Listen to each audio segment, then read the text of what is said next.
द्वारिका पहुँचे हैं तो बड़े सरलता से कह रहे हैं कि मैं मित्र हूँ कन्हैया का। कन्हैया से जाकर कह दो कि उसका मित्र आया है। और ये द्वारपाल कहते हैं कि यहाँ तो कोई कन्हैया है ही नहीं, यहाँ का राजा है कन्हैया। बोले यहाँ कोई कन्हैया नहीं, यहाँ तो द्वारिकाधीश भगवान श्री कृष्ण है। अरे बोले तुम्हारे लिए द्वारिकाधीश भगवान श्री कृष्ण होगा, मेरे लिए तो वो मेरे बचपन का मित्र कन्हैया है। अभी देख रहे हैं द्वारपाल ऊपर से नीचे तक धोती फटी कई जगह से सिल रही है, पैरों में पादुका तक नहीं है, सर पर कुछ छांव करने तक को नहीं है, और ऐसी हालत है कि शरीर एकदम हड्डियों का ढांचा बन गया है सूख सूख करके, और अपने आप को द्वारिकाधीश का मित्र कहता है।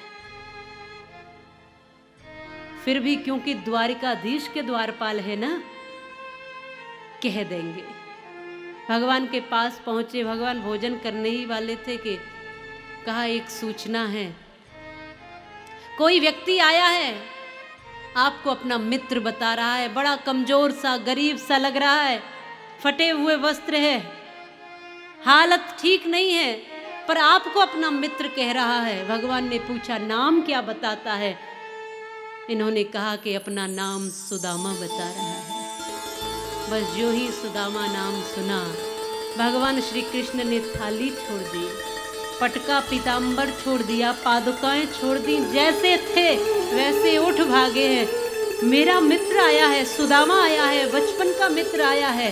और दौड़ करके यूं ही नंगे पांव पैदल ही दौड़ लिए मुख्य द्वार तक, और दौड़ करके अपने मित्र को गले से लगा लिया है। बोले कृष्ण कन्हैया लाल की।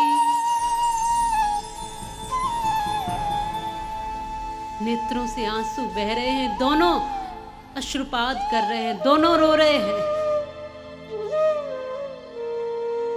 भगवान कृष्ण तो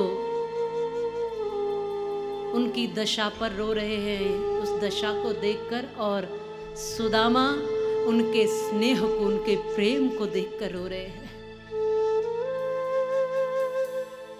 लेकर गए, सम्मान स्नान भोजन इत्यादि सब किया, और बैठे आपस में चर्चा हुई तो भगवान ने अपनी पत्नियों से मिलाया और पूछा कि तुम्हारा भी विवाह तो हो गया होगा। बोले हाँ, पत्नी का नाम सुशीला है। तो बोले फिर तुम गृहस्थ में प्रवेश कर चुके हो तो हमारी भाभी इतनी तो समझदार होगी कि कुछ तो भेजा होगा, खाली हाथ तो आपको भेजा नहीं होगा। तो अब राजसी ठाठ वाट देखकर, इतना सब कुछ देखकर, 56 भोग सामने लगे देखकर, अब ये अपनी उस पोटली को छुपाए जा रहे हैं। भगवान कहते हैं अब तो न छुपाओ, बचपन में छुपाया था उसका भुगत रहे हो ना, अब तो न छुपाओ।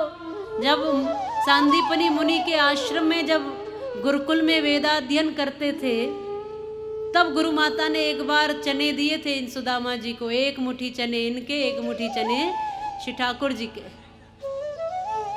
और समिधा लेने के लिए जंगल भेजा था, क्योंकि माँ है ना, तो माँ ने कहा तुम दोनों जा रहे हो बालको, भूख लगेगी, देख एक मुट्ठी तू खाना और एक मुट्ठी कन्हैया को देना। अब ये चले गए, बहुत समय हो गया, बारिश होने लगी, समय बहुत अधिक हो गया था, तो ऐसा हुआ कि एक एक वृक्ष पर दोनों चढ़ गए, क्योंकि बारिश हो रही है, थोड़ा बच जाएंगे। अब समय अधिक होने के कारण सुदामा जी को भूख लगी,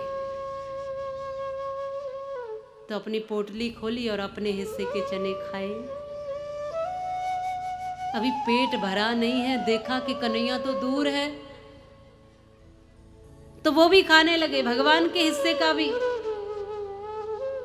भगवान को कुछ आवाज आने लगी, कट कट कट कट की आवाज, तो कहा कि कट कट की आवाज कहाँ से आ रही है? सुदामा जी ने वहां झूठ और बोल दिया कि देख कन्हैया, ठंड बहुत हो गई है बारिश की वजह से, इसलिए ठंड के कारण दांत बज रहे हैं, cut cut cut cut cut cut हो रही है।